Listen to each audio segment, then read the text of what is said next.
4 मार्च 1918 Atlantic महासागर, Barbados का बंदरगाह, समुद्र के किनारे एक विशाल जहाज खड़ा है। नाम था यूएसएस साइक्लोपस। लोहे का बना हुआ विशाल जहाज सैकड़ों फीट लंबा और उसके अंदर 300 से ज्यादा लोग, नौसैनिक, जहाज का चालक दल और कुछ यात्री। किसी को जल्दी नहीं थी, किसी को डर नहीं था, क्योंकि ये जहाज पहले भी समुद्र की लंबी यात्राएं कर चुका था। लेकिन उस दिन जब यूएसएस साइक्लोप्स ने बंदरगाह को छोड़ा, किसी को ये नहीं पता था कि यह जहाज कभी अपने अगले बंदरगाह तक नहीं पहुंचने वाला है। ना कोई तूफानी अलर्ट, ना कोई एसओएस, ना कोई आपातकालीन संदेश और ना कोई आखिरी रेडियो कॉल। बस एक विशाल जहाज और उसके अंदर मौजूद 300 से ज्यादा इंसान। फिर समुद्र ने उसे अपने भीतर छिपा लिया। और सबसे डरावनी बात, आज तक कोई निश्चित रूप से नहीं जानता कि यूएसएस साइक्लोप्स के साथ आखिरकार हुआ क्या। यूएसएस साइक्लोप्स कोई छोटी नाव नहीं थी, ये एक विशाल अमेरिकी नौसैनिक कार्गो जहाज था। प्रथम विश्व युद्ध के दौरान इसको इस्तेमाल बहुत महत्वपूर्ण सामग्री ढोने के लिए किया जाता था। इसका आकार इतना बड़ा था कि जब ये बंदरगाह में खड़ा होता था तो आसपास के जहाज छोटे दिखाई देते थे। लेकिन इस विशाल जहाज की सबसे बड़ी कमजोरी शायद उसका आकार ही, क्योंकि उस पर भारी मात्रा में माल लादा जा सकता था। और इस बार जहाज पर एक बेहद भारी सामान था, मैगजीन आयसक। साइक्लोपस ब्राजील से निकला था। उसका रास्ता था अटलांटिक के रास्ते अमेरिका की तरफ। जहाज बारबाडोस पहुंचा, वहां से उसे अमेरिका जाना था।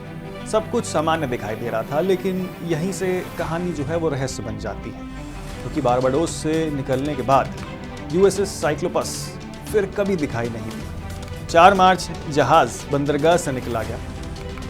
समुद्र शांत नहीं था, लेकिन ऐसा भी कोई असाधारण तूफान जो है वो दर्ज नहीं किया गया था जो इतने विशाल जहाज को बिना किसी निशान के जो है वो गायब कर दे। जहाज आगे बढ़ता रहा, फिर खामोशी।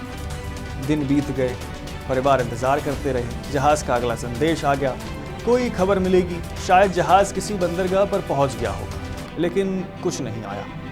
अमेरिकी अधिकारियों को चिंता होने लगी, जहाज कहाँ है, क्यों नहीं पहुंचा, रेडियो संदेश क्यों नहीं आया, कोई संकेत क्यों नहीं आया। खोज शुरू हो गई। समुद्र का विशाल इलाका जो है वो छाना गया, जहाज़ों को भेजा गया। नजरें समंदर पर ही थी, लेकिन साइक्लोपस का कोई पता नहीं चला। न जहाज, न लाइफ बोट, न कोई बड़ा मलबा और ना ही कोई ऐसा अंतिम संकेत जो यह बात साबित कर सके या बता सके कि वो आखिर डूबा कहाँ। और जरा उस रात की कल्पना कीजिए, समुद्र के बीच एक विशाल जहाज है, उस पर सैकड़ों लोग हैं। कोई अपने परिवार के बारे में सोच रहा है, कोई घर लौटने का इंतजार कर रहा है, कोई शायद डेक पर खड़ा होकर समुद्र देख रहा होगा। और फिर अचानक जो है जहाज के साथ कुछ ऐसा हुआ हो तो किसी ने एसओएस क्यों नहीं भेजा? अगर जहाज धीरे धीरे डूबा तो लोगों को समय मिलना चाहिए था। अगर तूफान आया तो उसका कोई स्पष्ट अंतिम संदेश होना चाहिए था। अगर विस्फोट हुआ तो मलबा मिलना चाहिए था, लेकिन कुछ भी नहीं। अब सामने आता है एक बेहद महत्वपूर्ण सिद्धांत। साइक्लोपस पर मैगजीन आयस्क लदा था। यह बहुत भारी सामग्री थी। कुछ विशेषज्ञों ने संभावना जताई कि जहाज पर भारी माल और समुद्र की परिस्थितियों ने उसकी स्थिरता को प्रभावित किया हो सकता है।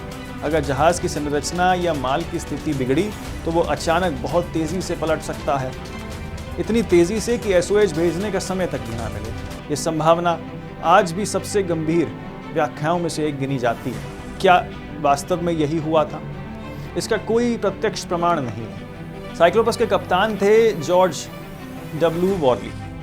उनके बारे में बाद में कई तरह की बातें जो हैं वो सामने आई। कुछ लोगों ने उनकी क्षमता और व्यवहार पर सवाल उठा दिए।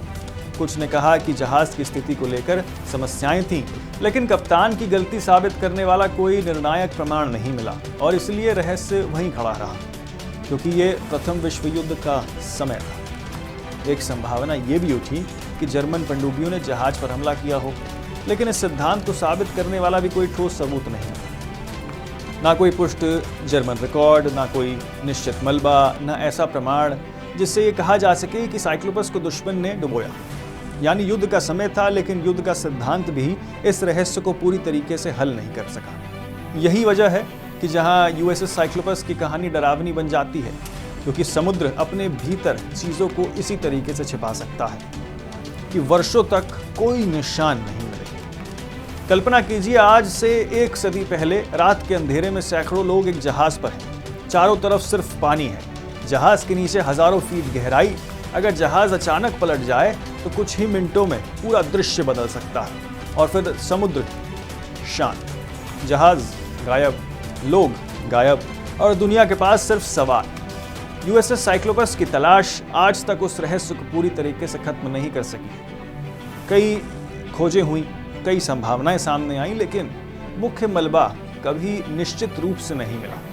इसलिए यह घटना आज भी अमेरिकी नौसैनिक इतिहास के सबसे बड़े समुद्री रहस्यों में गिनी जाती है। और शायद यही बात इसे इतना भयावह बनाती है, क्योंकि किसी हादसे में कम से कम आपको पता होता है कि हुआ क्या था। लेकिन यहाँ हमें सिर्फ इतना पता है कि जहाज गया था और वापस नहीं आया। अब जरा उस आखिरी रात की कल्पना कीजिए। यूएसएस साइक्लोपस समुद्र में आगे बढ़ रहा है। जहाज के अंदर सैकड़ों लोग हैं, ऊपर काला आसमान, चारों तरफ अटलांटिक का अंतहीन पानी।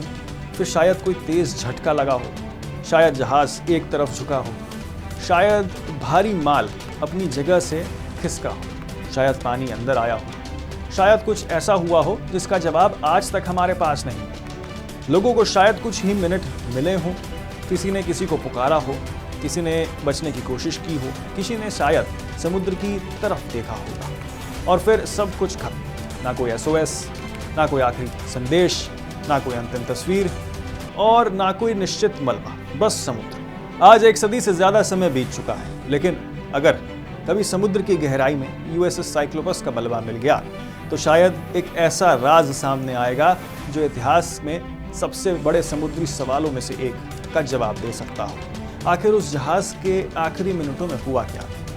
क्या भारी माल ने उसे समुद्र में धकेल दिया? क्या किसी तकनीकी खराबी से उसका खात्मा हो गया, या किसी तकनीकी खराबी से उसे खत्म कर दिया गया, या समुद्र ने अचानक अपना रौद्र रूप ले लिया, या फिर क्या कोई ऐसी घटना हुई जिसका हमें आज तक पता नहीं चल सका है? और शायद समुद्र के नीचे आज भी वो जहाज पड़ा हो, अपने अंदर 300 से ज्यादा लोगों की आखिरी कहानी।